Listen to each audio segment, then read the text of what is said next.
ही ठाणेकरांची लढाई नाही आहे. तुम्ही लक्षात घ्या, एक मतदार एक मतदान हा आम्हाला पूज्य बाबासाहेबांच्या संविधानाने दिलेला अधिकार आहे. आता एक मतदार आणि 10 मतदान जर ठिकाणी करत असेल, हा संविधानाचा अपमान आहे.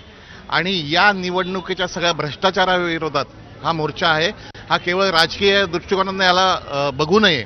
हे संविधान वाचवायला, हे लोकशाही वाचवायला, ह्या देशात जी काही मतदारांची फसवणूक चालली आहे त्याच्या विरोधातला हा मोर्चा आहे. पण भारतीय जनता पक्ष कुठे ना कुठे मूक मोर्चा काढत आहे.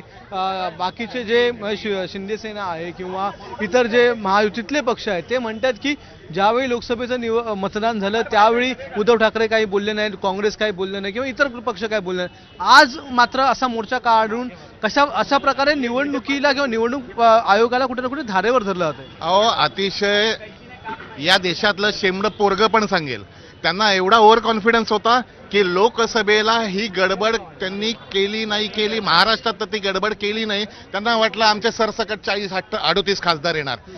ज्या वेळेला महाराष्ट्राच्या मतदारांनी ज्यांना गृहीत धरलं गेलं त्यांनी उत्तर दिलं मतदानातून आणि 40 पैकी 31 खासदार महाविकास आघाडीचे आले, तेव्हा यांच्या पायाखालची जमीन सरकली.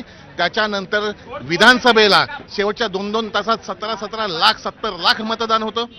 हा सगळा घोटाळा म्हणून विधानसभेला केला. अहो, 31 खासदार म्हणजे जवळजवळ 200 आमदारकी क्षेत्र झाली.